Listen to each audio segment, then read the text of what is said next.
Welcome, everyone, to episode 18 of the Brewhouse podcast between two brothers where we talk about gaming, tech, entertainment, and everything in between.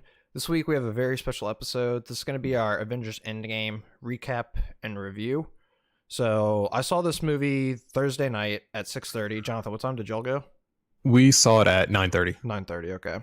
So you're probably getting out not too long after we actually sat down and started watching it. So we both saw it opening night. Really glad we did because spoilers are running rampant right now. I was gonna go see it at 1 o'clock whenever I got back from work. Yeah, so pretty much we're gonna do like a very brief spoiler-free review, give our overall thoughts. We can't talk about a lot because a lot of the stuff that's in the movie. Well, I mean, we can just dive into it right away. The trail, they did a really good job with the trailers of this movie. Yeah, they only gave like the initial part which you knew would happen. I mean, you can get some idea what happens from the trailer. Like there's a scene at the beginning with Thanos that doesn't really seem to work out what they expect, and there's another fight with him at the end. And then there's a whole bunch of stuff that goes on in the middle. Yeah, so bottom line, go see this movie. If you care about it and you care about spoilers, go see the movie now. Yeah, they did a really good job wrapping up a lot of characters and kind of ushering in new characters. Well, some new characters that we know and some new characters that we didn't really know. But I think overall, I thought this movie was better than Infinity War. I think Infinity War is better as a standalone movie. I think I agree. This was a better movie. Now, which one has more rewatchability? I'd probably say Infinity War. Yeah, Infinity War is more... There's a lot more action and... Well, I don't want to say action, but... Infinity War is kind of... It's not as heavy. Yeah, this is... Endgame is a lot to take in. So be sure you're paying attention during the movie. Because you will have questions if you don't. Even then, we paid attention and we still don't know everything. They do leave some stuff open to interpretation, which I'm kind of fine with. I mean... Yeah, they wrapped up the important stuff. Yeah, they want to leave strands open to leave multiple avenues that they can take in future movies. Yeah, so they don't want to answer everything. I think they did enough. Fine. Yeah, to me, they wrapped up everything they needed to, and the way they wrapped them up I thought was very good. So that was overall, that was our non-spoilery review. So now we're gonna get. If you're watching and you haven't seen the movie, go watch the movie. It's one of the best Marvel movies. It's probably in my top 10 movies like ever. It's definitely up there. They released the numbers for opening weekend and it made what $1.3 billion on opening weekend. It made $560 million more than the closest movie to it, which was Infinity War. Yeah. So it made like pretty almost double what Infinity War made. It broke. Go ahead. No, it's saying probably by weekend end because they still have today for people seeing it.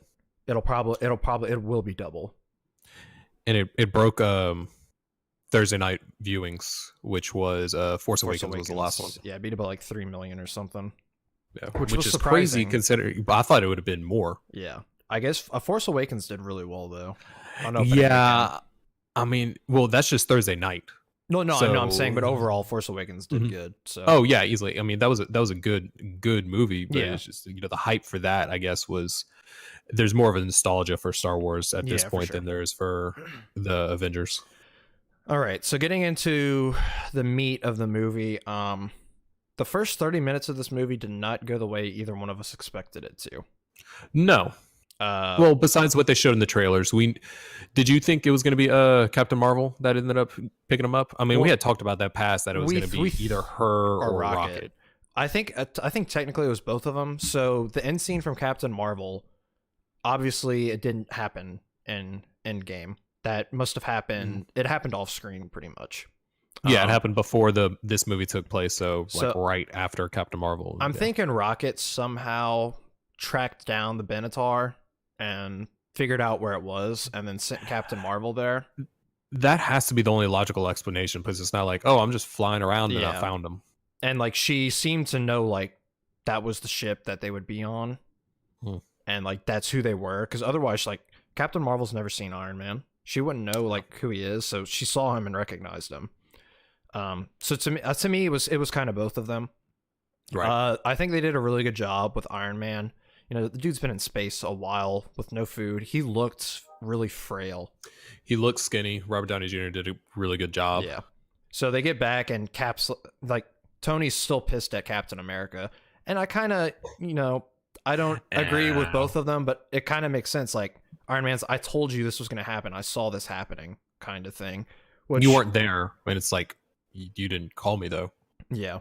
So you kind of get both sides of it. And then they pretty much, like, Tony passes out and they pretty much suit up and they're going to go take on Thanos because they got a reading on a planet that the stones were used 2 days ago, which I don't know why they waited 2 days to, maybe because they were busy trying to rescue Tony and Nebula. Well, that's the thing. They probably didn't have a way to get to them because they didn't have a ship that would be able to jump. So there was a special energy signature that it gave off whenever the stones were used on Earth, and then they noticed it happen again, like not too long after. But I don't think they mentioned that in the movie, where he terraformed the garden, and then they used it.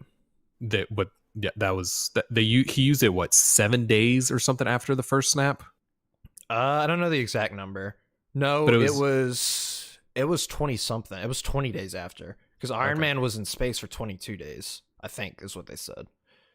So when they used it to terraform the planet, and then he used it again 2 days, right around when Iron Man got back to destroy the stones. Is what we come to find out. So they get there and they, like Thanos, he's like walking around his garden and I noticed it. Yeah, he's limping, and I noticed it when he started walking up the steps into his kind of hut thing. That this dude's struggling, and like it's been a while since he used the Infinity Stones. He's almost that dead. We know of. Yeah. So they get there and they straight up stomp him because he can't fight back, and he really has no reason to fight back because he accomplished what he pops in. War Machine's on one side. Captain Marvel shits on him. Captain Marvel just goes and just like puts him in a chokehold. And then Thor comes in and cuts his freaking arm off with the Infinity Gauntlet on it. Not expecting that at all. And the stones aren't there, and they're like, "Where are they?" And he said, "I used the stones to destroy the stones, so that way y'all couldn't," because he probably figured they were gonna go for him. And he's like, "So that way, if y'all somehow managed to beat me, y'all wouldn't be able to undo what I did." Right. Which 200 IQ on his part, even though it almost killed him. Well, he at this point in his life, he was, accepting death. What he wanted to, yeah, he did what he wanted to do. So if anything happened to him, he didn't care at this point. So Nebula kind of not necessarily defends him, but is like, "Look, he's a lot of things. He's not a liar." And then Thor goes for the head and chops his head off. So within the first, it wasn't even 30 minutes. It was like 25 minutes. Yeah, Thanos is dead. So, it happens within 5 minutes after Cap says, "Let's go get that son of a bitch." Yeah, like 5 which happens after that. That's he the dies. credits. That's like the opening title thing where they did the music and everything. So that was definitely a curveball. We both thought they were gonna go and like, okay, this might get taken the wrong way, but I kind of wanted Captain Marvel to get her shit pushed in. Yeah. We both thought they were going to go there and get their asses handed to them again. Yeah, I thought they were going to lose, but thinking back on it, if they're going with Captain Marvel and all of them, I mean, he was already weakened from the first use, and then he used them again that we knew of before this movie, and then come to find out he used it a third time within a month. He used the stones 3 times. See, I wasn't under the impression that he used. You said he terraformed the planet. I thought he just found the planet to live on. No, he made that planet. Where did you hear that? That was. I'm pretty sure that they said that somewhere. I don't remember them saying that at all. But, so then we get the time jump that we both expected. There's a 5-year time jump. So that explains like Black Widow's hair getting longer and back to her natural hair color. In the movie, in the universe, her natural hair color. And she's the new Nick Fury from what it seems like. Like they're still moving on. They're still like, scouting everywhere. Captain Marvel's out scouting around the universe.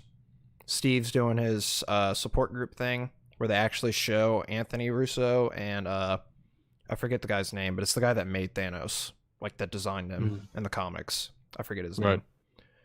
So they're doing that, and it seems like for the most part, like humanity has kind of moved on.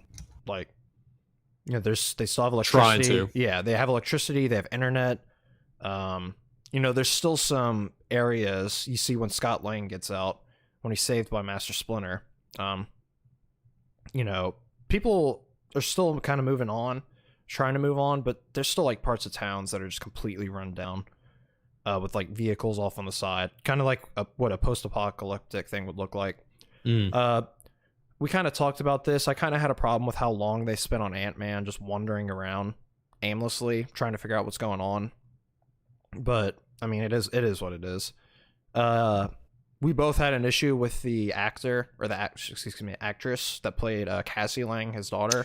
She was just too old. Yeah, they casted someone way too old for that. The woman, because I mean, it was a young woman they casted for her. She was supposed to be like, she was probably 20, and she's supposed to have been like 13 or 14. Yeah, like, so they kind of missed the ball on that, but that's us nitpicking. You know, that's not a big deal.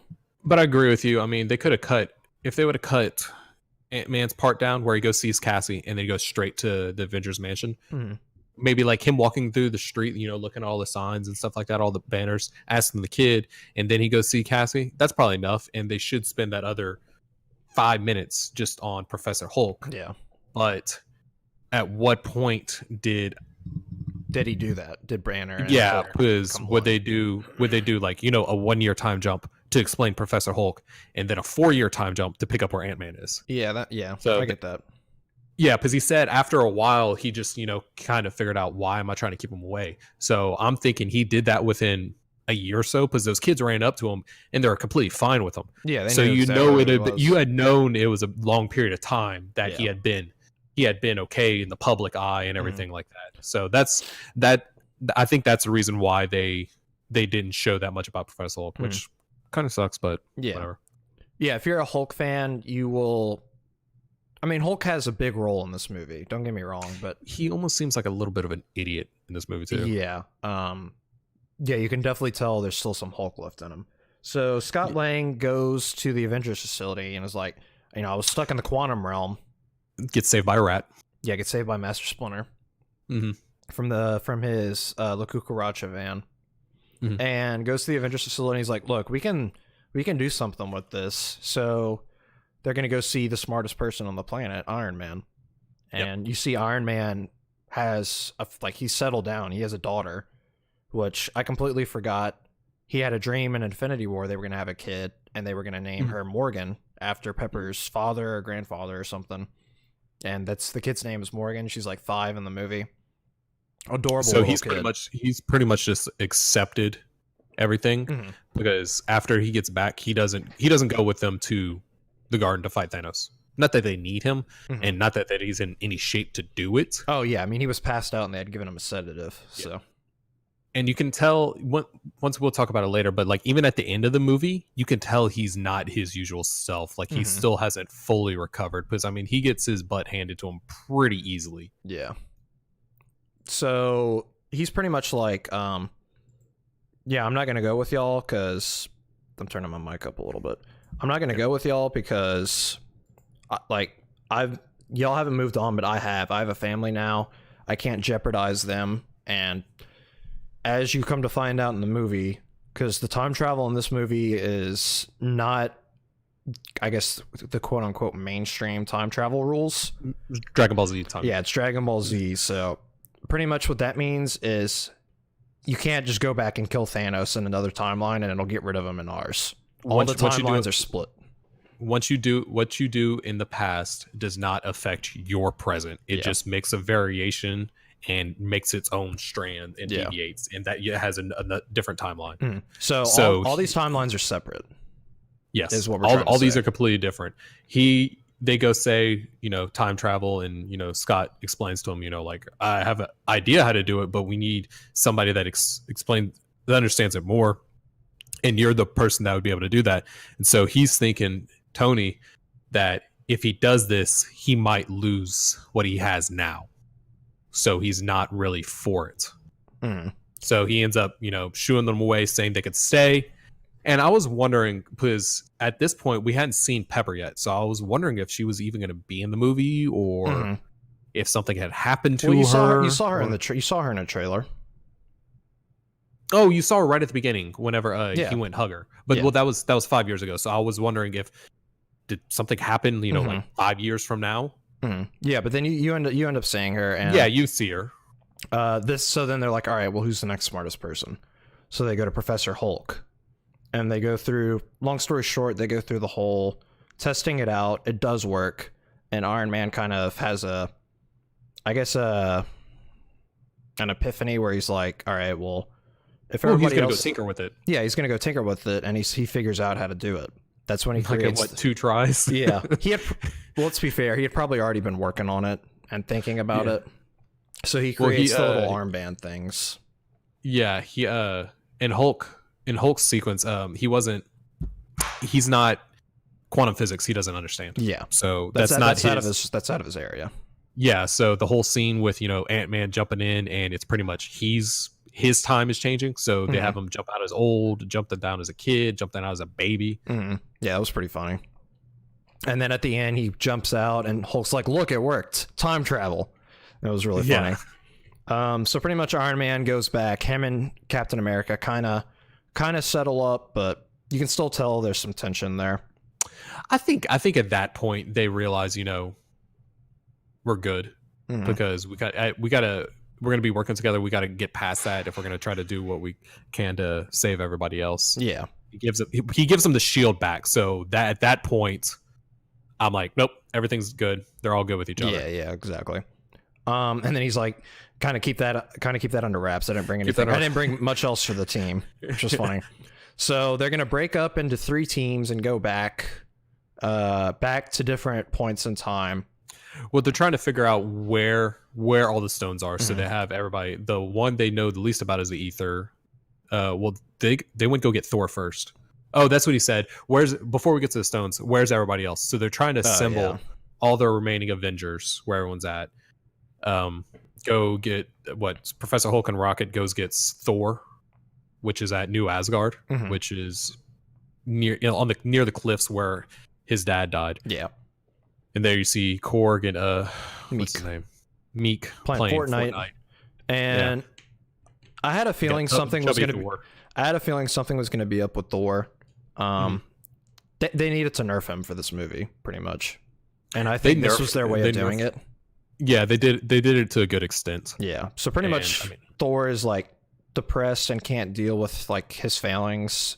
So he drinks constantly. Yeah, so he's been constantly drinking for the last 5 years and has one of the best beer guts I've ever seen. So I guess that was the way of nerfing him. He's really fat. He doesn't have he hasn't fought in a while. So that was their way of nerfing him. Long story short, he ends up going because he feels bad, but he has a chance to make it right again. I love Thor's humor throughout the movie, though. Well, that's the thing Megan was having an issue with. They're still following the Ragnarok Thor because they know that plays well, rather than him being like this noble guy. Yeah. They're just playing. They're building on that character of Thor. I mean, Rocket convinced them to go because they had beer on the ship. Yeah, so exactly. He went over there and he's looking like Big Lebowski the entire time, which is great. And you could tell that he was still upset and everything. So they're trying to work on plan. Oh, and then the whole thing with Ronan. Dude, I loved Ronan or Hawk. I loved Hawkeye in this movie. That was how they opened it with Hawkeye and his family and everything, and him losing his family. That was a great way to open the movie. Yeah, because you didn't see anything in Infinity War with him. I really liked Hawkeye in this movie. I felt like he not necessarily redeemed himself, but they did his character good. Yeah, they did. He's useful now, I guess you could say. Well, so pretty much his family gets snapped away right at the beginning of the movie, which is in past time, right around when the snap happened. And then he goes to his other persona, Ronan, and he's just pretty much killing everybody that's ever done anything wrong in the world because he feels like they don't deserve to live with everybody else that got snapped away. So Scarlet Witch ends up finding him. He's kind of going with the motto from Arrow season 1. Yeah, where Oliver Queen just kills everyone. Vigilante. Yeah. He just he kills first, asks questions later, pretty much. Yeah. If you've done something bad, you're gonna die. Yeah. One thing, did you notice whenever Scarlet Witch, after the time jump, that had everybody on the screens? You mean Black Widow? Black Widow, yeah. You see Captain Marvel's new short haircut, which I don't particularly like, but everybody's on different screens. It's by the comics, so yeah. Well, I'd almost rather the mohawk with the helmet on. I like that, but anyway, everybody's like doing different things. Rocket and Nebula are out in different worlds. You have, I forget one, the girl from Black Panther. I can never remember. Okoye. Okoye is mentions a underwater earthquake. Now, did you catch the reference for that before you read it? Before you watched any other videos? Yeah, that was for what's his name? Starts with an N. Namor. That's it. Yeah. So Marvel's version to Aquaman, but he's not a wuss.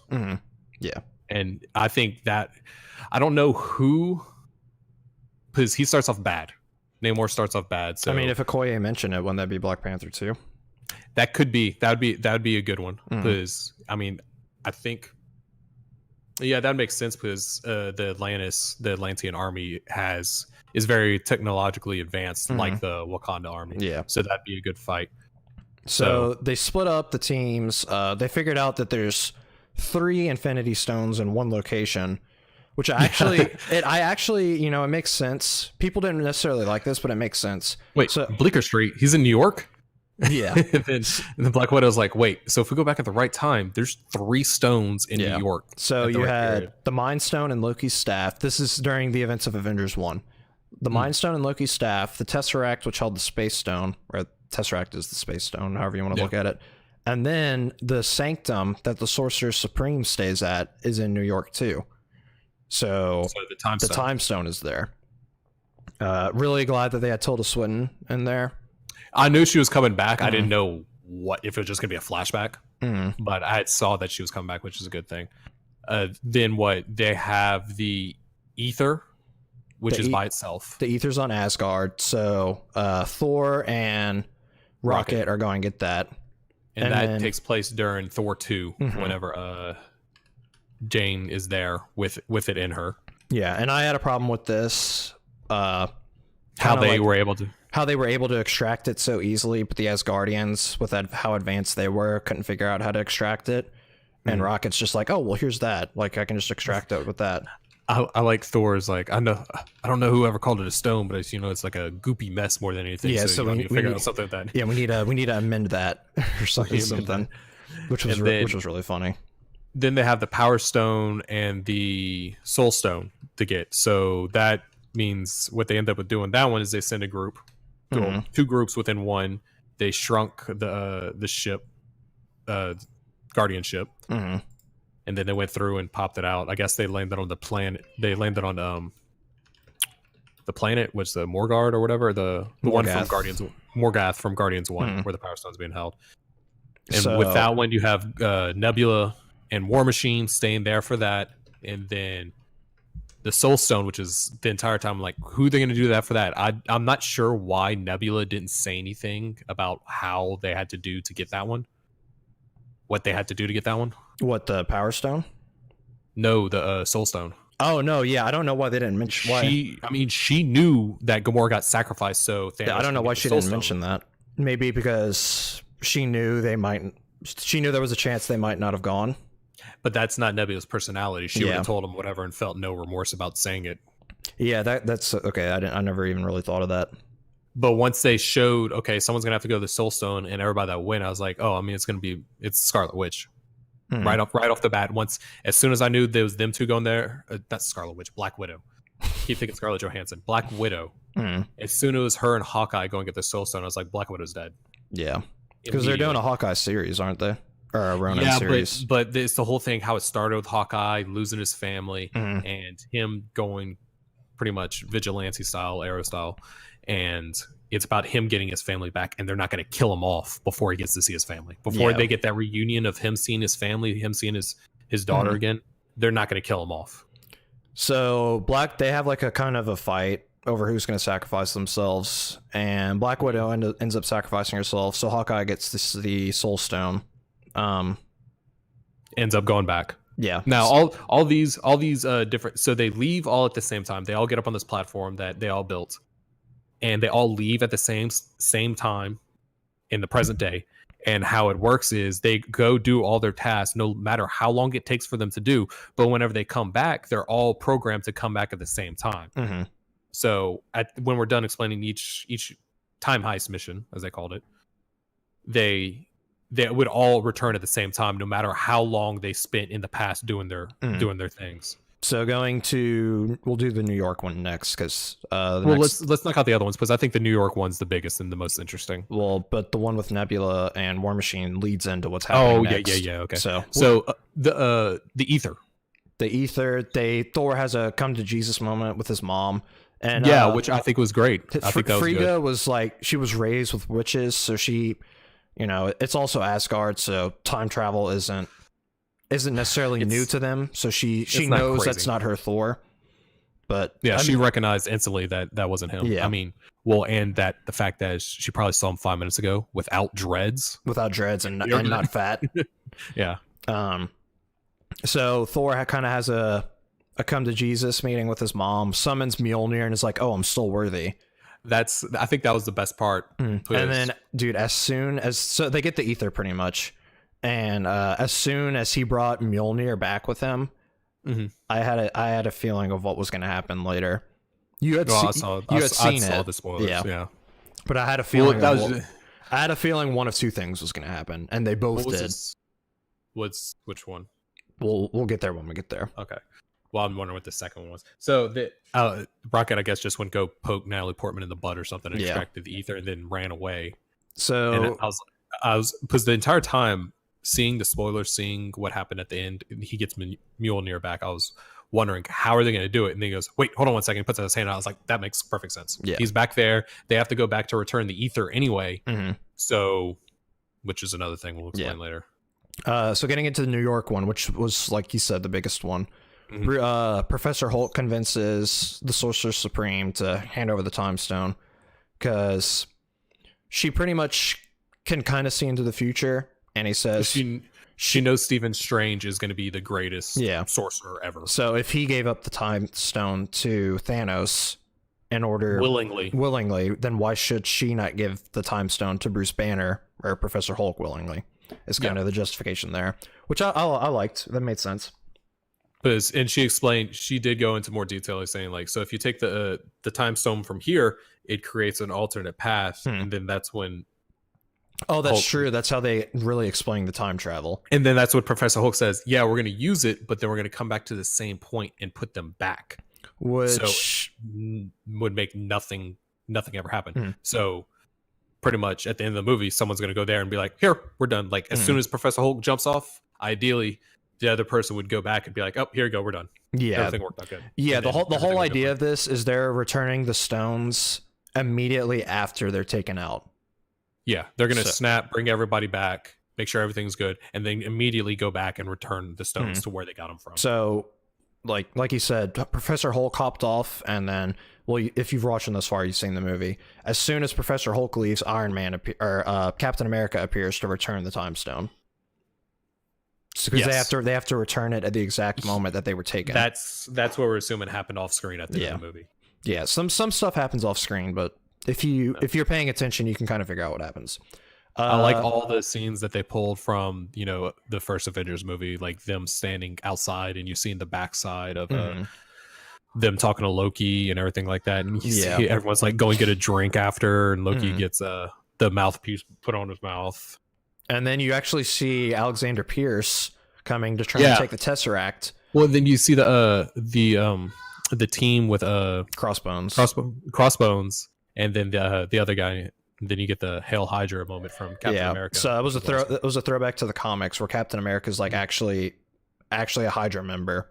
Yeah. One of the comics he goes bad. And so it was like two throwbacks. It was a throwback to that, and then also a throwback to Winter Soldier. Because it's pretty much the same exact team that was in the elevator during the elevator scene for Winter Soldier, which was badass. So I was like, all right, are they just gonna have a repeat, or are they gonna do something different? And then he leans So- over to the guy and is like, "Hail Hydra," and they give him the scepter with the Mind Stone in it. Yeah, because they were taken in. They're like, oh, we got to bring it to. They mentioned some guy's name or something like that. The doctor who made Scarlet Witch Maximum and Force, and Quicksilver. So he ended up getting the scepter, and Fighting Ant-Man and himself. Iron Man are trying to get the Tesseract. And the Captain Which America was- fights himself, which was funny because the old Captain America is like, "I can do this all day," and the other one's like, "Yeah, I know."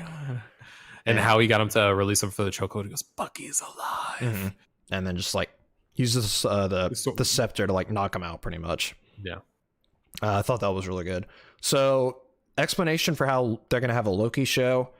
Iron Man is like going to run away with the Tesseract, and they made Hulk take the stairs because the weight limit on the elevator, and the Hulk like smashes the door open and knocks the Tesseract out of the case it's in, and Loki sees it. And this is all taking place while the past Tony Stark, Ant-Man, pretty much gave him a heart attack, went to his chest plate and undid something and gave him a heart attack. Yeah. And then I like how Thor just shocks him a little bit with the With his he like puts his Mjolnir up to his little chest piece thing. It's like, I have no idea if this is gonna work. And all this time, like while this is happening, the space stone just like slides across the ground, and Loki's there just like handcuffed with his mouth guard on, like looking around, and then he picks it up and just teleports out. So that's how Loki's gonna be alive. And for his some people show. are saying, some people, we've already seen some videos, we had to talk about this before we started. Well, why didn't Loki show up at the last fight? Because it's an different alternate timeline. timeline. He's not in this timeline. People He's don't pay dead. attention, and these are the people He's getting hundreds of still thousands dead. of views. Yes, he These is still people do dead not in the pay present attention. timeline. Now, knowing that it's Loki, is he somehow possibly find a could way. get to this timeline? It's Yes. definitely possible.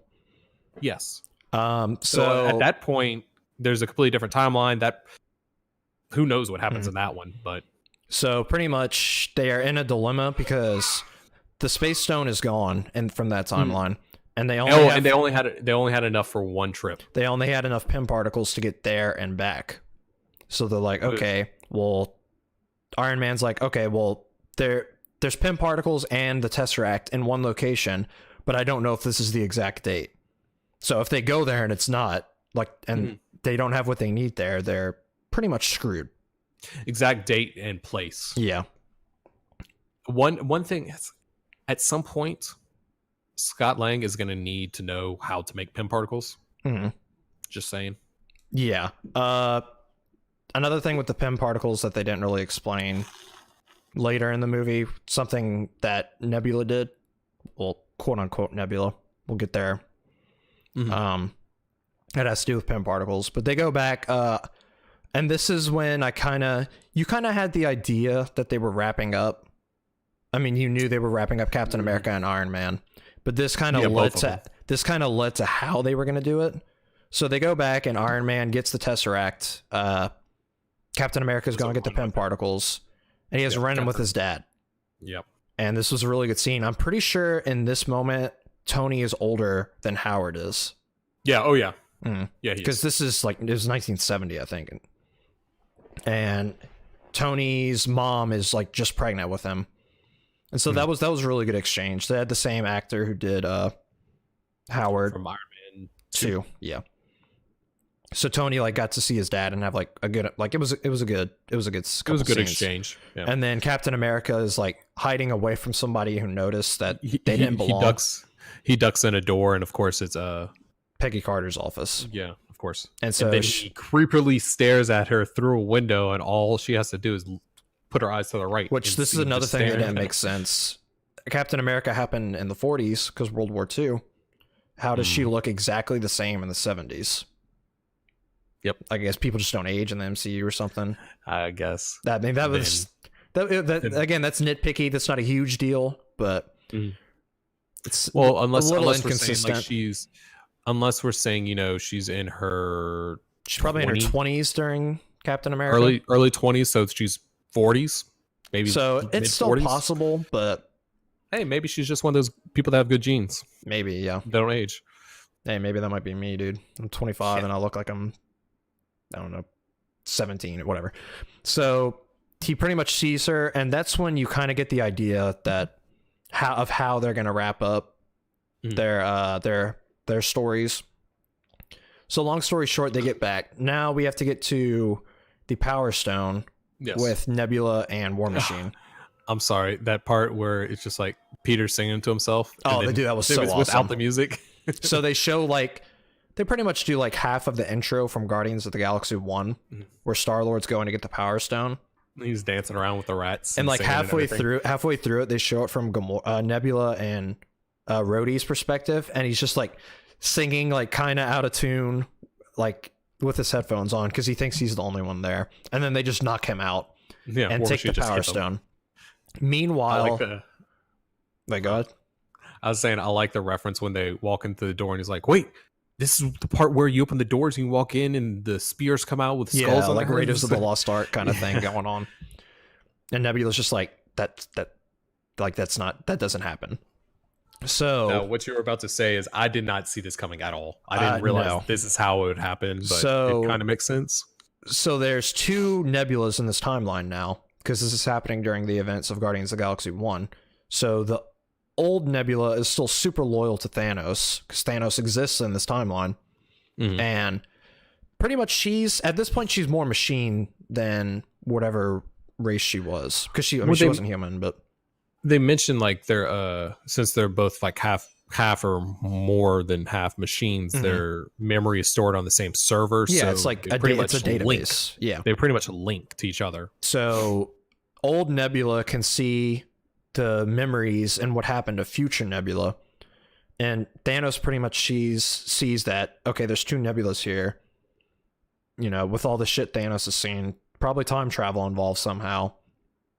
And that he wins in whatever timeline that Nebula is from. And he sees his head getting chopped off. So they pretty much capture our Nebula and replace her with their Nebula. Well, yeah, he takes his ship and goes to Morgoth, and as soon as Rhodey... It's Morag. Morag, not Morgoth. Yeah. We're thinking of Lord of the Rings shit right now. Or yes, I am. Yes.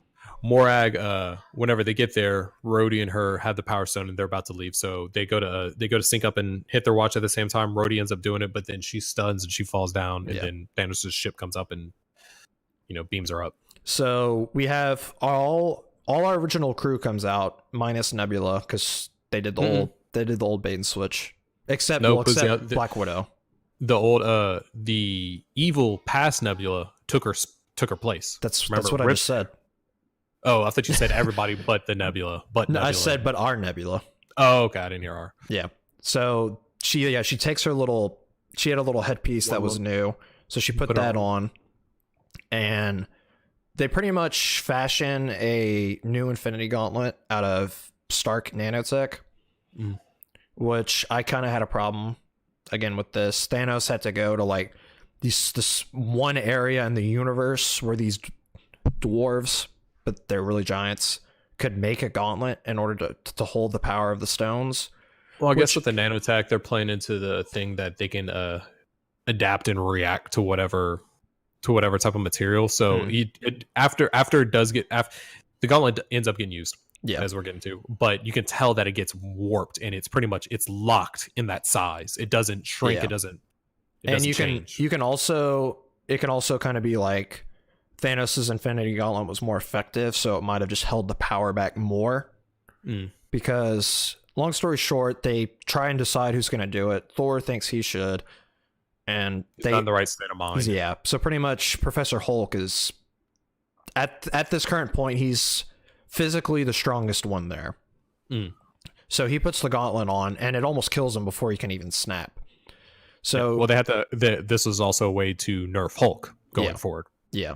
Because after this was what I was saying. Hulk has his big moment, but after this, Professor Hulk doesn't really do anything. They don't really show him. They don't show him fighting too much. Yeah. So he snaps and brings everyone that Thanos snapped. He brings them back. While all this is happening, and this is one of the things I had a problem with. Well, do you know how it happened? Evil Nebula. She used PIM particles to shrink the ship. Where did she get the PIM particles from? From Nebula. From the other Nebula. she still had she used those Pym particles to go back though. But I think they were able to. Thanos was able to identify and replicate it or something like that. Either that or off screen she got some that Captain America had brought back. Maybe she used that, went back in time, shrunk the ship down, came back again. I don't know. That was something they left out that you just assume happened off screen because she didn't have enough Pym particles to shrink the ship and come back. Because she showed it to him and he looked at it, so it's almost like he's gonna get that analyzed and figure it out. Because maybe, but they don't. They don't cover that. No, they don't cover it. But realistically, they have enough time to do that, to figure out what that is. I mean, they could have spent a year trying to figure out what the Pym particles was, and still would have gotten back at the same time as everybody else did. Yeah, that is true.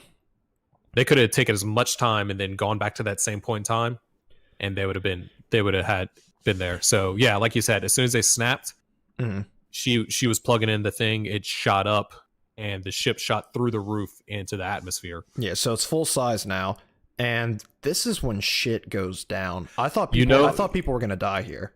Everybody's back alive because Hawkeye gets a call immediately from his wife and talks to her. And like Professor Hulk is like on the ground, and they had closed off the room they were in. Professor Hulk's like, Professor Hulk's like on the ground, like waking up from consciousness, and he sees Thanos' ship just shooting missiles down. And dude, I straight up thought Ant-Man died here. Fire everything. Yeah, I thought it looked like Ant-Man died here. Because he's the first person they show, and if you pay attention, you can see him shrink down as he's getting hit back from the blast.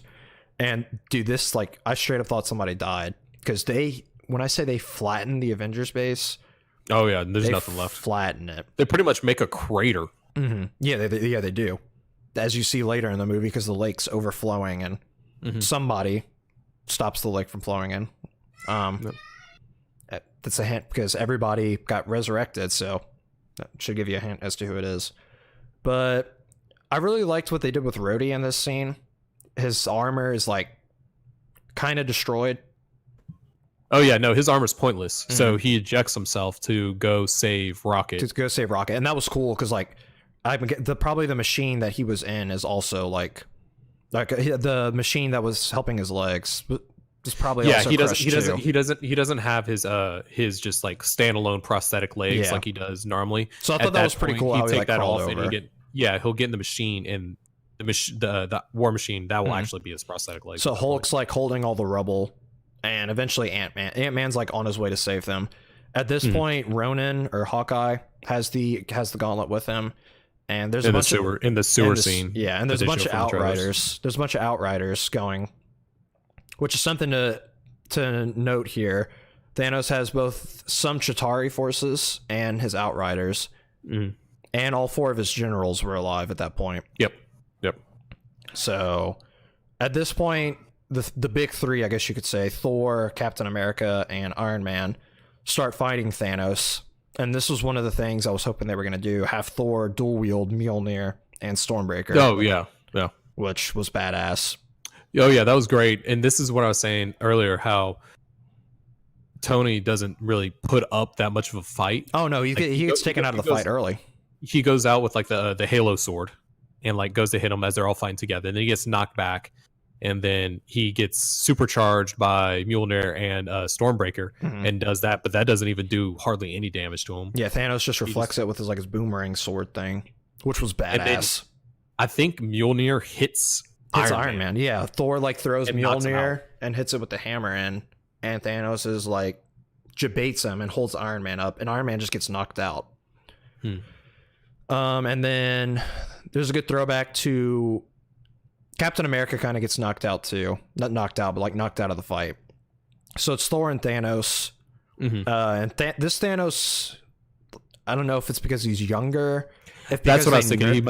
He was younger a little bit. They nerfed Thor pretty hard, but it seems like Thor should have been able to put up a good fight. This Thanos is pretty much shitting on them 1v3. Because he didn't have his big sword. Yeah, and it was like, he's punching Thor in the face, and Thor summons Stormbreaker, and Thanos just like grabs it, which I don't understand. But but I mean, Captain America grabs it later. Spoiler. So what's about to happen? But it does Mjolnir. That's not Mjolnir. I don't think it's the same rules. Okay, that's what I was trying to get. Because Odin only applied that rule to Mjolnir. Right. And he goes to start pushing it into Thor's chest, which is a throwback to Infinity War from when Thor threw the axe in there. And then you have my favorite moment from the movie. You see Mjolnir like rise up off the ground, and it hits Thanos and it stops in midair, and it flies back past Thor, and Captain America grabs it.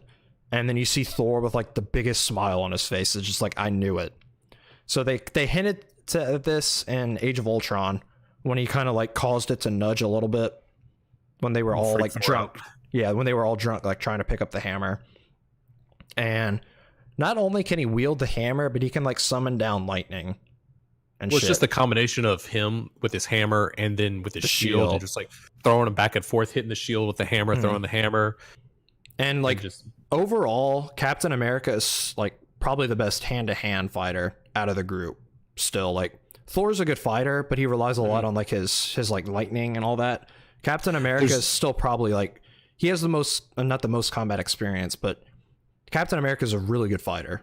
And well, the only way Iron Man was able to beat him is because Friday analyzed his fight pattern. Yeah, and was able to predict it. Yeah. Other than probably him and Winter Soldier, though. Well, Black Panther would probably put up a fight. Yeah, but I still think the edge goes to Captain America. Yeah, I don't know. Winter Soldier, he's been nerfed ever since Civil War. Yeah, like I said, minus his arm, he's on Falcon level. Yeah, he has the super soldier thing. And we'll talk about Falcon later. I told you a problem that I had with what they did, but after looking at it, it makes I'm not as worried as I was. So this is kind of an aside, but Infinity War was definitely Thanos' movie, and you really barely saw any of Captain America. This movie was really about Captain America and Iron Man. It was their swan song. Yeah. So you see Captain America like putting up a really good fight against Thanos. Best part of the entire movie is just him whipping his butt, and then he woofs one time and Thanos pretty much knocks him out. And breaks his shield. Yeah. And at this point, shit hits the fan.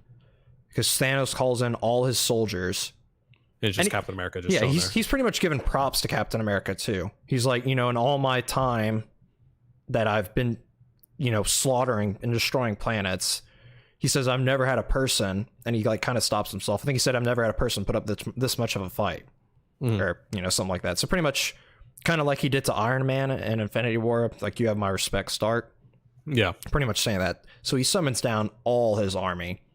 Captain America like stands up with his shield, like, this is where he straps his shield. And then you hear Sam Wilson say, Cap, it's Sam, are you there? And then he says, on your left, which is a throwback to Winter Soldier. And then a portal opens up, and you see Shuri, T'Challa, and Okoye walk through. And like the music during this entire scene was so good. It was awesome, just building up to the Avengers theme. Yeah. So you see, that was the first one to open up, and you see Falcon fly through. And then another one opens up, and it's Doctor Strange with all the people that were on Titan. All the Guardians, Spider-Man. Spider-Man shows up, which was a big moment too, because he's definitely become a fan favorite. Oh yeah.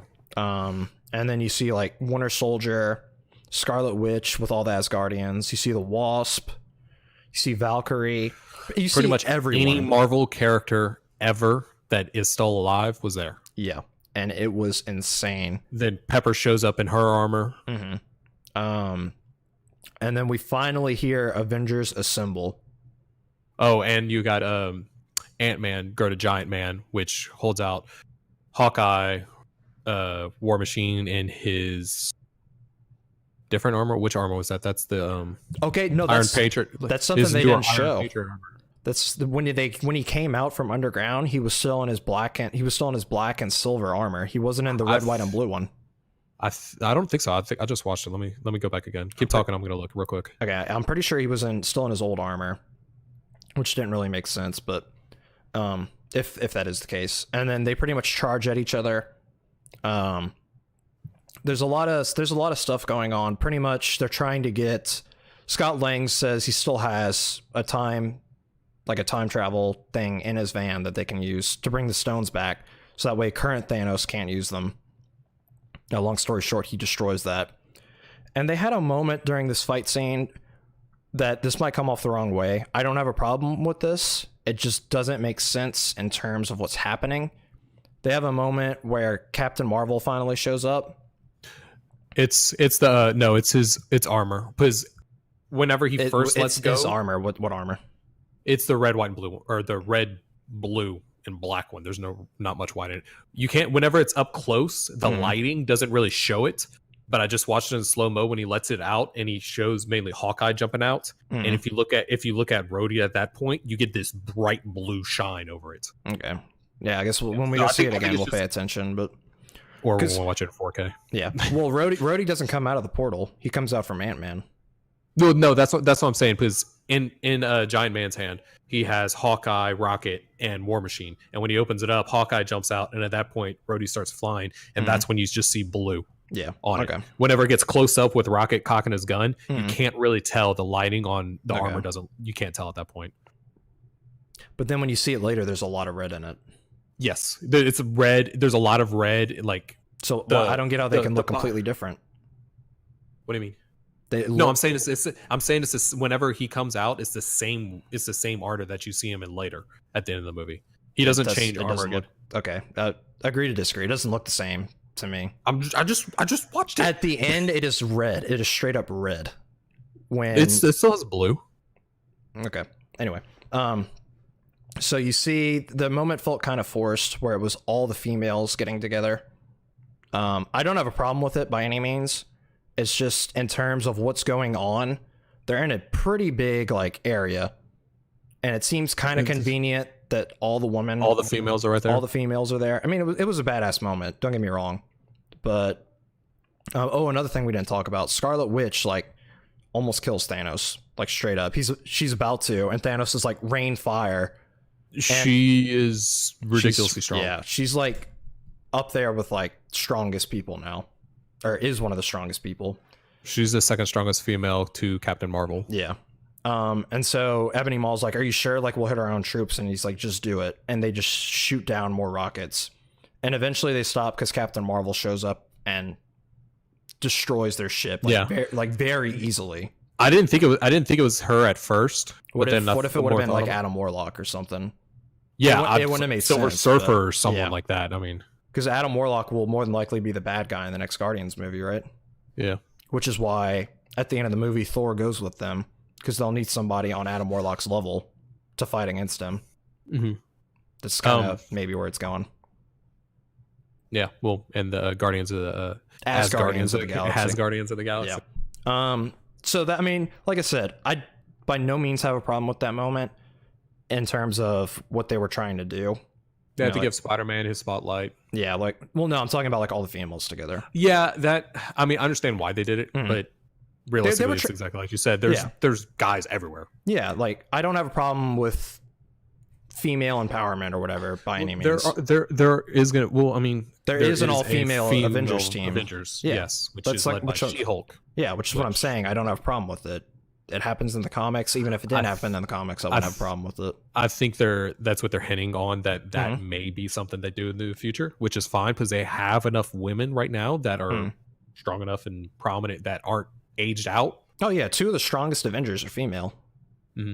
And I mean, the only other one that had been there for a long, well, I mean, I guess you can count Pepper, but I don't necessarily think that she's going to be, a core member. She may come for a little bit, but other than Black Widow, I mean, what other woman is there that's been in there forever? So yeah, that's true. So Thanos destroys the time machine in there, and he pretty much gets the Infinity Gauntlet that Hulk used, puts it on, and is about to snap. And Captain Marvel comes in and is a total badass, whipping his butt, is about to break his fingers back while in the Infinity Gauntlet. And he headbutts her, and she just smiles and doesn't move. She's like, was that supposed to hurt me? And I said earlier I was kind of hoping she would get knocked down. She got knocked he pops off the Power Stone, full Power Stone right out. I was like, did he just kill her? That's how bad the hit looked. I mean, I knew he didn't, but that's how bad the hit looked. And while this is happening, Iron Man is finally out of it. Him and Spider-Man had a moment together. It was good too. Yep. where they're like hugging in mid battle, and Spider-Man's just like, oh, this is nice. Did we even say that's why he ended up going back in time? No, we didn't bring it up. He was looking at pictures back when Ant-Man came out. Ant-Man, Black Widow, and Captain America went to his house, to explain to him that there might be a way. He's like, no. Well, later that night, he's trying to do dishes, and you can tell he's kind of upset. He's looking at a picture of him, Pepper, and his kid, and then behind that, he pulls a picture of him and Spider-Man holding the Stark Award or whatever for getting the Stark program. And that makes sense why he decided to, because he thought of him like as a son. Yeah, so, he's like, because originally Iron Man, and in the comics too, probably never planned on having kids up until Infinity War.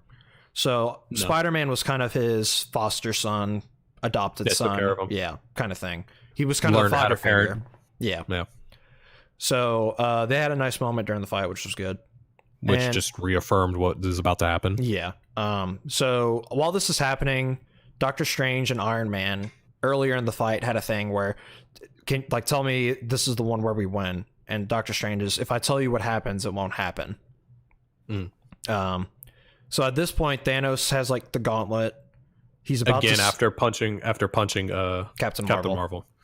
Iron Man like looks at Doctor Strange, and Doctor Strange like holds up a 1. And at first I was like, what's that mean? But I was like, this is the one. Like, this is the one where we win. So Iron Man goes up kind of sneakily, like, it's a very short period, takes all the stones out of the nanotech gauntlet. Yeah. Because if you go back and rewatch it, he gets all the stones. Thanos goes to snap and says, I am inevitable, and you just hear clank. Yeah. And then he turns around, it's completely nothing.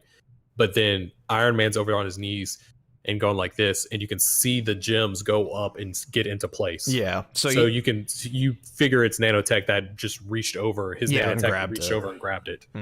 And then Thanos is like, I am inevitable, and Iron Man says, I am Iron Man, which is a throwback. And you can already tell like it's eating away at his armor and in his neck and everything like that, just leaving like chunks out. So I mean, it almost killed Hulk, who's like super strong and has experience with gamma radiation. Because this is also good. I was gonna say this is also a payoff to the comics of Iron Man having his Infinity Gauntlet. So they mentioned it in the first Avengers, and they mention it again in this movie, that the stones give off hints of gamma radiation, which is why they figure Professor Hulk would be the best one, because gamma is what made the Hulk. He said, I guess you could say I was born to do this. Yeah. So at first, did you think whenever he snapped, do you think he killed all of them, or he sent them back to their time? I think he killed all of them. I think he killed all of them right away. Dude, as soon as they started dusting, I was like, I don't know about you. I thought Thanos was going to live for a second, because it was it was super delayed, and he was like looking around, seeing everybody, and then he just kneels, and like they just like freeze on his face, and then he goes to dust. Well, he sits down like on the bench. Yeah, he sits down. No, I figured he would go last. He's the most powerful. Yeah. It's going to take longer for him to go, but then immediately Tony's almost instantly dead. Yeah, like his brain's fried. Yeah, his brain is completely fried. So, and he's white. Like half his body is like burnt. So Rhodey's the first one to show up. They kind of have like a silent, like Rhodey knows like what's gonna happen. Spider-Man shows up and it's like, we won, like you did it, like probably not wanting to accept what's gonna happen. Yeah. And then Pepper shows up. He's still a kid. He still doesn't really understand. Pepper shows up, and I'm glad. Like, this was another thing. Like, Pepper is a pretty strong character, so she's like Friday, like scan his vitals or whatever, and Friday says like he's dead pretty much. So she's like, she puts his hand on his chest and is like, we're gonna be okay. Status, like, yeah, we're gonna be okay. You can rest now, because that's the whole thing. Is she understands how Tony's mind works. Like, if there's an issue, he's gonna do everything he can to solve it. So whenever they came over with the time heist plan or whatever, he figured it out. And he sat there and was like, I'm just going to archive that and sit on the couch. And she's like, no, you're not. Let's just go to bed. But you won't be able to go to bed. You won't be able to rest. Yeah. And he hasn't really been able to rest, because they bring that up in Iron Man 3. Since he went in the hole. Avengers. Yeah, since the Avengers. Ever since he went in the wormhole. So, and then like his arc reactor light goes out and his hand falls, and Iron Man is dead. So that's how they wrap up that. The funeral was amazing. The way they set it up, they had like a Viking funeral kind of thing at with his original arc reactor. yeah, that had like proof Tony Stark has a heart. That was at their new house. That was at their new like kind of lake house log cabin kind of thing that they were at earlier in the movie. And they have everyone there. So it's like from no, I don't want to say most important, but closest to Iron Man, kind of leading back. So it's like Pepper, Happy, his daughter, because Happy will kind of probably like Godfather kind of thing. Godfather bodyguard to his daughter. Yeah. Which they have a really good moment later, where it's like, "What are you hungry for?" And she says, cheeseburgers, or like a kid, which is a throwback to Iron Man 1 because he had cheeseburgers when he first got back, and Happy says, "I'll get you all the cheeseburgers you want." And then it's like Spider-Man, Captain America, and then like Guardians of the Galaxy are there. Now, did you notice there was a random kid standing back there? No, it's the kid from Iron Man 3. I didn't get that at first. I knew right away. I was like, I saw him and I was like, nope, that's the kid from Iron Man 3. Was that also the kid that Scott Lang saw when he first got back? It wasn't? It was different? Okay. No. Megan said the same thing. Like, who is that? And I was like, that's the kid from Iron Man 3. It's the same actor too. It's the same exact one. That's how I knew I was able to recognize who it was. And then you have Secretary Ross there. I think that was his name. Well, the guy William Hurt plays. He's there, which was surprising. Thunderbolt Ross. Yeah, to which he probably, ever since everything happened, he probably like forgave Captain America and everything, and it's fine. Yeah, and then you see Captain Marvel in the back, which on the stairs. Yeah, and then you see Nick Fury finally, which is good. He's kind of overlooking everyone because he's. I think that's why that's almost significant why Captain Marvel is going to be the leader going forward, because she's in the back, she's on the stairs above everybody else, but then you do have Fury above her, but she's always going to respect and trust him. One thing that people said they had a problem with, which I kind of understand, but they covered it earlier, is there's no really mention of Black Widow at this part, but they had a grieving scene for Black Widow earlier. Yeah, Hulk threw a bench across the lake and was pissed and saying, she wasn't coming back. There's no way we can get her back. Yeah. So again, Black Widow like sacrificed her life so they could live, because that was Hawkeye had another family. She sacrificed it for Hawkeye mainly. Yeah. And the Avengers were her family, so she was willing to sacrifice that for the Avengers in order for like we didn't say earlier, whenever you walk up to the Red Skull, he says your name, and she didn't know her last name. She didn't know her father's name. Yeah, she didn't. It says like son of Ivan or whatever. Yeah, or daughter of Ivan. Daughter of Ivan. So it says like your father's name, and she didn't know her father's name. So at that point, leading up to that, okay, Hawkeye's got a family. She doesn't have a family. That just she's gonna sacrifice herself. Yeah, and we had a feeling her movie was going to be a prequel about how she we figured that out. Black Widow. Because after this, how can you do a movie that's not? How can you do a solo movie that's not engulfed with something about Thanos? Yeah, that's true. Like it's gonna be before it will probably. I'm thinking the end of it will be Hawkeye recruiting her. Yes. That's sorry to interrupt you. Yeah, no, that's we had the same thought process. They're gonna have the guy from I forget his name, from Stranger Things, which is good. He's a good actor, so yeah. So that'll be a good movie. Be the bad guy. I think that'll be a good movie. And then so they're gonna branch out and do some of, I don't want to say side characters because they're the main characters now. They're gonna have TV shows on Disney Plus, which I'm all right with. I don't mind the TV show mixed with movies kind of thing. As long as they do them well. It's made by Disney, so Kevin Feige is still going to be the executive producer and overseeing all of them. So I'm okay with it. Yeah, at this point, what was the last Marvel movie that was straight up bad?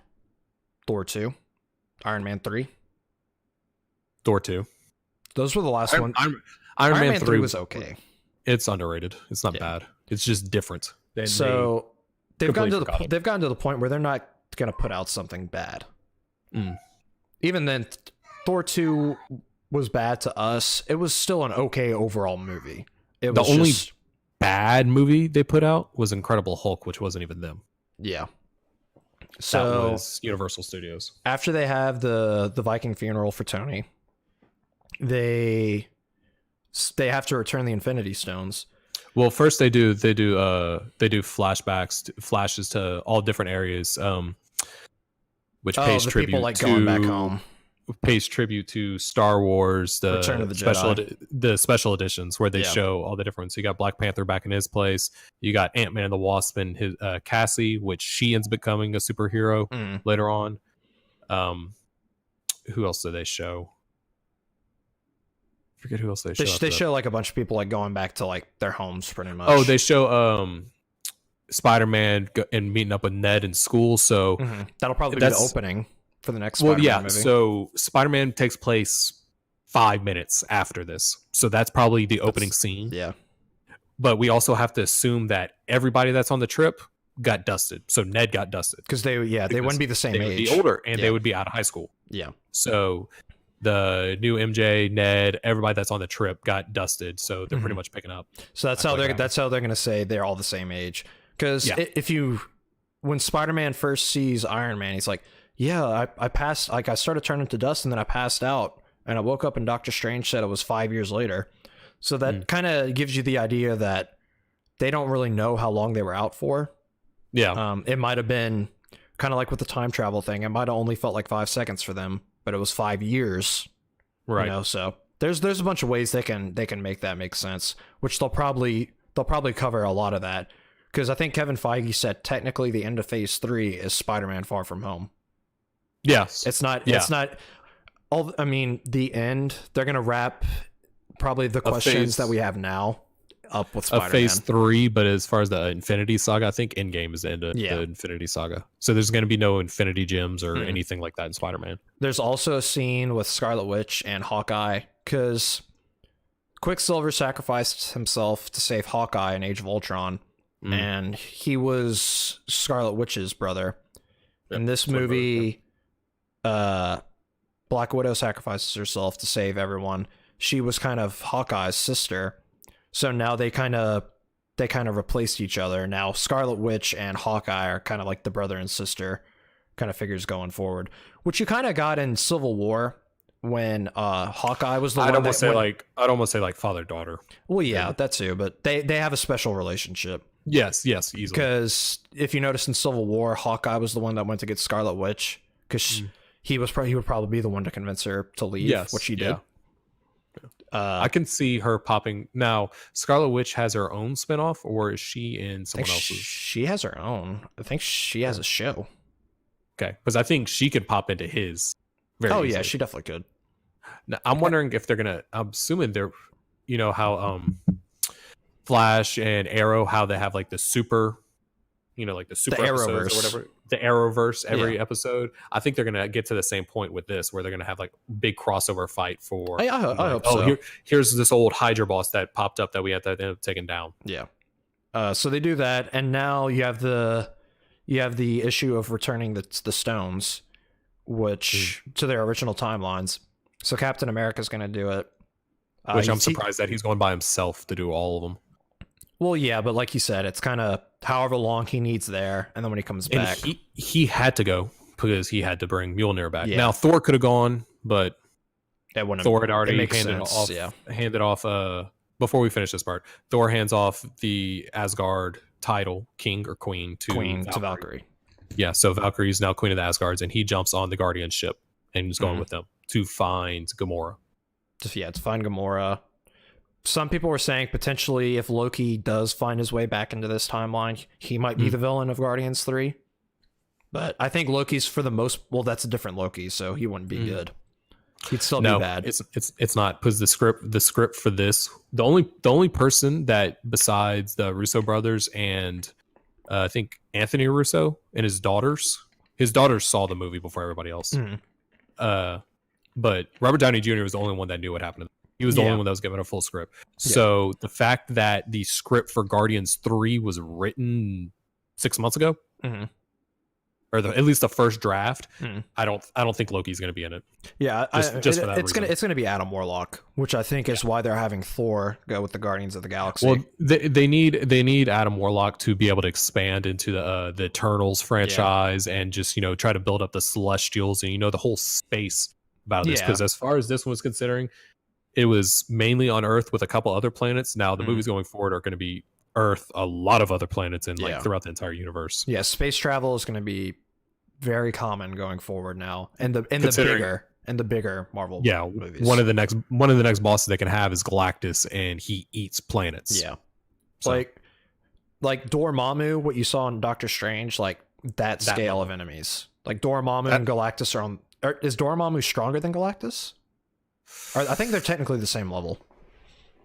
Yes. Either way, Doctor Strange had to technically put him cheat. In a time loop. Yeah, technically cheat, and he didn't even beat Dormammu. He just annoyed Dormammu enough to be like, "All right, you can go," like kind of thing. Yeah, I mean, there's Celestials and there's Eternals, and those are, I forget which one's stronger than the other one. It's like Ego is a Celestial. Mm-hmm. Eternals, I think, are even older than the Celestials.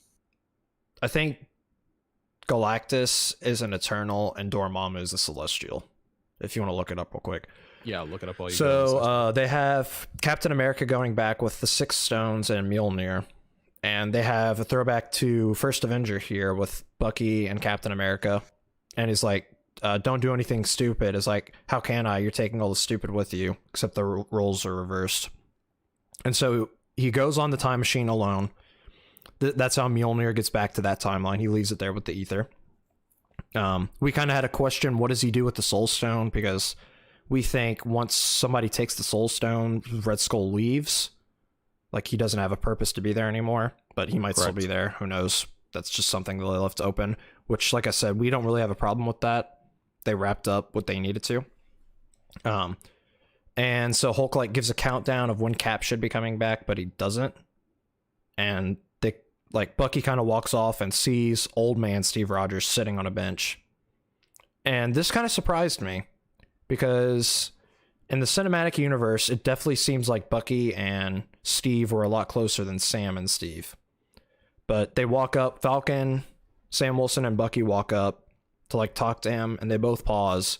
And Bucky kind of gives Sam the lead to, go ahead, go talk to him. And Sam, wait, what? Oh, no, I just got to it, so I'll let you finish that. Okay.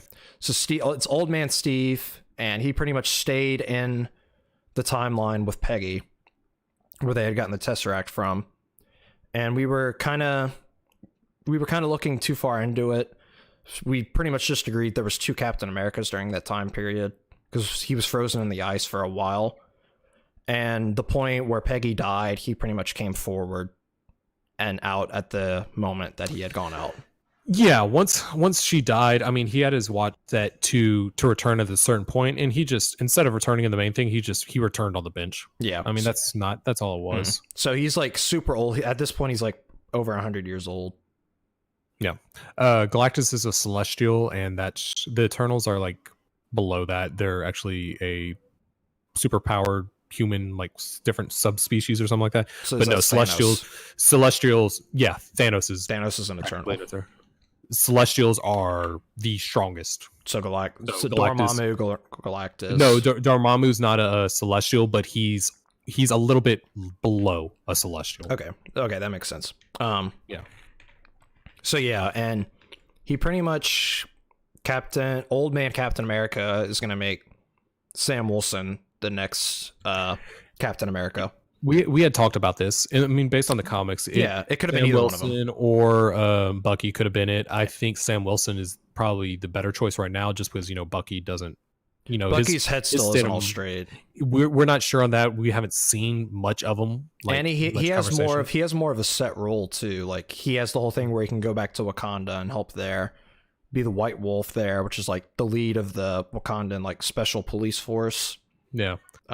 Did you see the mock-up they did with the Sam Wilson with his Falcon armor on and the shield? With the wings red, white, and blue and everything? Oh, yeah, that's what awesome. I was saying. At first I had an issue because I was like, all right, well, if Sam Wilson's going to be... You're picturing him in the the Captain America. Yeah, just uniform. a normal guy, and it's like, all right, well, they're gonna have to do like super soldier serum, which they still might do, but now they don't need to because he can use his wings. And he showed earlier that he can put up a fight. He knocked somebody out. Black Dwarf. No, it was just a random ogre. It wasn't. Okay. Yeah, Black Dwarf got stepped on. Yeah, by Ant-Man, which was funny. Yeah. Yeah, he fought like a huge ogre thing and stabbed it and killed it like pretty easily. Yeah. So I didn't realize how they were gonna do that, but I don't have a problem with that. And I don't know if they're gonna need the super soldier serum on him because, I mean, do you want to get back to? You have a few people that are just that much overpowered. I mean, you have Scarlet Witch. True. I don't know how much she's going to play into the new Avengers. And then you're going to have. Go. So if you have Scarlet Witch and you have Captain Marvel, you still have. I'm guessing Don Cheadle is going to stay as War Machine. Yeah, because maybe a little bit. They might do the whole thing where War Machine and Captain Marvel develop a relationship like they do in the comics. Because in one of the comic lines, they fall in love pretty much. Here, War Machine's strong too. I mean, he is. You see him just blow up all the people in Infinity War. Yeah, so they might have him like kind of step in, not to fill the role of Iron Man, but maybe they might have like Iron Man's daughter eventually come up and eventually him do a Young Avengers. I still think Shuri can take up the spot of Iron Man. Yeah, she could. I mean, she's smart. She was smarter than Tony Stark. Yeah, take the nanotech and just build on it. Yeah. And then so it ends pretty much with Captain America and Peggy getting their final dance, and then it cuts. I liked how they did the credits. They showed all the kind of the newer people, and then they had like big build-ups for the original 6. Right. And they showed Captain America and then Iron Man. And if you stayed all the way to the end, there wasn't any end credit scenes, but they have the Marvel like logo shows up, and you hear the hammering from Iron Man. Like when he was, it was 3 hits. 3 hits for 3 Iron Man movies, or the end of Phase 3, or I watched something. You watched Emergency Awesomes video, and he said it. Yeah, I can't remember what it was. I think it was 3. Like I don't know, for 3, the end of Phase 3, even though it's technically not the 3 Iron Man movies. Who knows? But overall, I originally said this passed up Winter Soldier for my favorite Marvel movie. I still haven't decided which one I like more. This is definitely, it's either number 1 or number 2 for me, though. I liked it more than Infinity War overall. I see how people would like Infinity War more. Yeah. Oh, it also could mean, like he's building something on it. So, I mean, he could be they could be working on getting him as like an AI or something like that. Yeah, so which we both thought, and a bunch of people thought that's how they were going to send him out. Put him in AI and just let Robert Downey Jr. do VO and pay him less. Pay him a lot less. Dude's about to make some money off this movie. Oh yeah, if he still has his other contract where he makes profit shares off the ticket sales. I think somebody said if it hits a certain amount, he's going to make like 125 million. I think if it passes up Avatar at that number, he's going to have made like 125 million. So we both really enjoyed this movie. It was good. It was a lot of fan service, which isn't a bad thing. No, I think it was right there with Infinity War. Infinity War is really good for other. Is it the best one? I still think Winter Soldier is my favorite. As far as standalone movie goes, yes. Oh, for sure. But yes, that is. But this was definitely top 3 like Marvel movies. They did a lot of payoffs to previous movies, especially with the time travel thing. Mm-hmm. Yeah. And the way they did the time travel, I really like it. Because it would have been too easy to just go back and kill Thanos, which they mention in the movie. It's like, why can't we just go back and kill Thanos when he was a baby? Yeah, and like, it's like, first of all, that's messed up. Second of all, that's not how it works. They made references to Terminator, to Back to the Future, to all these different time movies. Yeah. Like, and Scott Lang's like, so you're saying Back to the Future was a bunch of bullshit? And they're like, yeah, it was. So overall, no movie is a perfect 10 out of 10. Yep. This is a solid 9 and a half for me.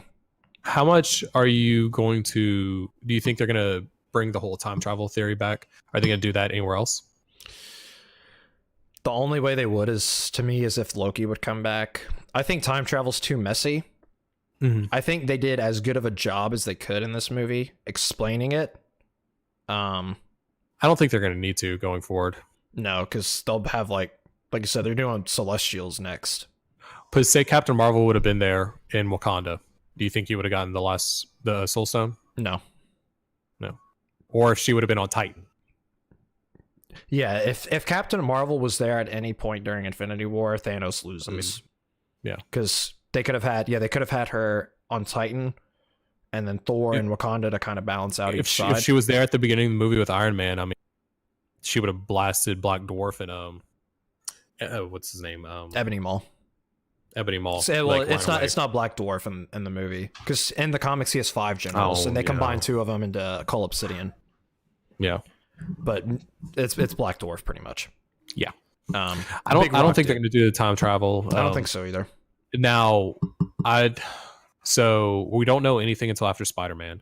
They're going to release the next slate of movies, I guess, at the D23, the Disney convention in August. I think so. Or July or something like that. So the next movies will be Black Panther 2, of course. Black Panther 2, Guardians 3, Doctor Strange 2, Ant-Man and the Wasp 2. Captain Marvel in a couple years. Black I'm Panther thinking 2, so then, yeah. I think Black Panther 2. The next big Avengers movie probably won't be until like 4 years from now. I'd say 4 or 5. Yeah. The now I think Fantastic Four is going to happen before X-Men. I don't think X-Men is going to happen until probably. Do you think alternate timeline is how they introduce X-Men? Maybe they could do that, since they have, the alternate timelines, they have that. But if they're going to want to do, like Secret Wars in the future, I mean, I guess that's how they can do their whole big, Secret Wars is the MCU version of Flashpoint. Yeah. So I think that might be building up, but as far as, if they try to build up now, I think they should do Doctor Doom as a big baddie before they do Galactus. I think that would be badass. And I think they can have the Fantastic Four in this one, but maybe X-Men in another dimension. Mm-hmm. And then they somehow meet from the celestial power or whatever. If we ever get Deadpool in an Avengers movie, that'd be awesome. Yeah. Because Deadpool can't die. Unless he gets like eradicated at an atomic level by like some super power being. Yeah. So I absolutely love this movie. Yeah, it was really good. It's going to beat Avatar probably. I hope it does for a highest grossing. I think so. I mean, it's already made over $1 billion. Yeah, it's already halfway there, I think. In the opening, it needs to be 2.7. Yeah, 2.6, somewhere in there. And Avatar was re-released into theaters too. And there was really no other good movies at the time coming out around it. I have never still seen Avatar, and I don't plan on it. Avatar is a good movie. It's just futuristic, really good graphic design Pocahontas, but it's still a good movie. Did it deserve to be the highest grossing movie of all time? Probably not. I'm not a big fan of what's his face's later movies. James Cameron. James Cameron. That's Michael Bay. What the hell is Transformers? Think it Transformers for some reason. Now, if it was like Christopher Nolan or something like that, yeah, I'm all in. Okay, so you don't think this is better than Dark Knight, right? Oh, do you think Dark Knight is still the best superhero movie of all time? No, I'd put these movies above it. Now, it's also different. Well, it's different, and people look back on Dark Knight because of Heath Ledger's performance and how good he was. See, I think Christian Bale's performance is just as good. Yeah. People say like, oh, Michael Keaton is best. I was like, Christian Bale was good Batman. Yeah, he was a really good Batman. Yeah, arguably the best. No, I'd probably have to say I'd have to put George Clooney in front of him. Yeah, okay. No, Val Kilmer. Come on now. No, I'd probably put probably my top 5 Avengers movies. So I mean, redo your top 5 now. No, I'm not. So you got Winter Soldier, Infinity War, 1, Endgame, 2, 3, Ragnarok, 4, and then original Iron Man or Guardians 1. I'd say Guardians 1, and then and then this would probably be 6. What would probably be 6? The Dark Knight. Oh, like overall superhero movies? Yeah, if I was saying overall superhero movies, Oh. I'd probably put it at 6. Oh, I was just saying Well, top 5 Marvels now. And then it would probably be Deadpool 1 right after that. Yeah, so after Endgame, my top 5 Marvels are Winter Soldier 1, Endgame 2, Infinity War 3. Endgame, Infinity War 2, 3. I haven't watched Endgame enough times to pick one over the other one. And Captain America Civil War at 4, and then Guardians 1 at 5. Guardians 1 and Iron Man 1 are really close. No love for Ragnarok? No, Ragnarok was good. Ragnarok's like right outside of that, but Ragnarok's like 7, and then Iron Man 1 is 6. Iron Man 1's just so good. It's so good, and it started everything. Yeah. I mean, it started everything with Iron Man, and they end the 11 years, 23 movies with Iron Man sacrificing everything. Man, so this is an hour and a half long video. It was a 3-hour movie, and we covered everything that happens. Like, literally everything. We went through the movie. We did. We covered a lot of the Easter eggs too. Yeah, people are probably still going to go back and find some after we another they watch it for the Easter 10th egg time. I thought of when the Avengers base gets blown up and the Hulk's like holding the rubble. I think that's a throwback to a cover of a Secret Wars edition. I think like so. The rocks are coming down and the Hulk's holding everything up. So that's just another random Easter egg. They had a lot of throwbacks. A lot. You know, the Fantastic Four end up buying the Stark Tower in New York. Yes. So I was wondering if that was maybe how they were going to change it. So like they have like a 4 lowering down instead of the A or something like that. And that might also be like Pepper could kind of tie that in because she owns the Stark Tower. Talk to Steve Richards and that. So guys, like I said, we really enjoyed Endgame. I think they wrapped up everything they needed to, and the way they wrapped it up was just about perfect. The way they handle time travel, that can always get kind of messy. I think they did a great job. I think they did just enough explaining on how it worked and how. I mean, they said it a couple times.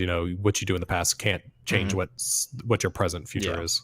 Yeah, so that's why they couldn't just go back and kill Thanos, because it would only affect that timeline. And then them doing that would create an alternate timeline, pretty much. Yeah. It wouldn't affect the timeline they're from. So all the timelines are separate, is the moral of the story here. Right. Which is kind of the cleaner way to do it, in a sense, because it's the easier way to keep track of it. Yeah. Rather than like, oh, we changed this in the past. We changed this in the past. It happens in the future. And I think that was mainly Iron Man's big thing is if they go back and unsnap everybody, well, that his daughter's going to be gone. Yeah. Yeah, because go back and remove a time stone, change one little thing, and that's going to change the future. Dude, at first, after he snapped, I thought, I was like, all right, is somebody going to go up and like use the time stone to bring him back? But I was like, no, that'd be a cop out. Yep. So, like I said, this movie's a solid 9 from me. I mean, yeah, it's up there, 9.5. Yeah, I mean, it like I said, we're pretty nitpicky, and it definitely had its issues. A little pacing issues. Maybe. I think if the beginning was fixed, like we said, give a little bit more detail on Professor Hulk, even though we kind of explained why they didn't, and less more Scott Lang, and a little bit. There's a couple things that are a little off, but I mean, overall, there's not a whole lot to complain about. Yeah, like I could kind of see how this movie could be taken as being backloaded, but that's just because literally so much shit happens at the end. Okay, the final battle at the end is 45 minutes. Yeah, it's now like probably the second longest battle. From the point Hulk snaps, I want to say there's an hour. There's an hour left or something. There's over an hour left at that point. So like, and I think the heist in the middle, it seemed like that drug on just a little bit. Yeah, the whole part where they went back, where Captain America and Tony Stark went back a second time. But I understand why they did that. Yeah, they were trying to wrapping up their stories. So guys, this was our Endgame recap and review. Like I said, we'd like to go into detail on this to give everyone our thoughts on everything. Especially something like this that we've been watching for 11 years. Yeah, and we've seen all the Marvel movies multiple times. We don't necessarily read the comics. We've read some comics. We know what happens in the comics, though, and we know I've read enough to know a little bit. Yeah, but we're definitely not comic book readers. Yeah, but we know what happens and what they base a lot of the stuff in the movies off of. So we both read the Infinity Gauntlet comic yeah, book series, the Civil War one. And yeah, that's sitting on my bookshelf right now. no, I think I grabbed them back. Oh, you did? Okay. Yeah. Yoink. Anyways, guys, that's going to wrap up our recap and reviews right at an hour and a half. So if you guys did enjoy, be sure to leave a thumbs up, follow on whatever platform you're listening to. And our Game of Thrones Season 8, Episode 3 recap will be streamed tomorrow night on Twitch, unless we are too emotionally wrecked to not be able to stream it. But we need to decompress and rewatching it again. Dude, this weekend was crazy. We had this Thursday night, Attack on Titan this morning, which we can maybe start doing an episode, a short little recap on Attack on Titan. I think we should do just like a when's the series going to end? Attack on Titan? Yeah. Not for a while. Okay. I was going to say we can do it like as just review the series as a whole. So like we could do a recap after the season's done. Yeah, let's do that. We could probably do that. We could, and then maybe do like when we have what's going on. Yeah, season recap per season. Yeah. Because I mean those are what 20 minute episodes? 20 without like credits and everything. It's 20 minutes. It's like 24 and a half with like the opening, closing credits and everything. So guys, like I said, if y'all enjoyed, leave a thumbs up, follow on whatever platform you're listening to. We'll be live tomorrow, twitch.tv/Brewski, reviewing episode 3 of season 8 of Game of Thrones. Return of the Night King. Potentially. I think that's what they're calling. I think that's what they're calling the episode. Oh, it is? Okay. Yeah. And anyways, guys, until next time. Keep gaming. Keep gaming. We appreciate y'all watching, and we'll see y'all later. Peace.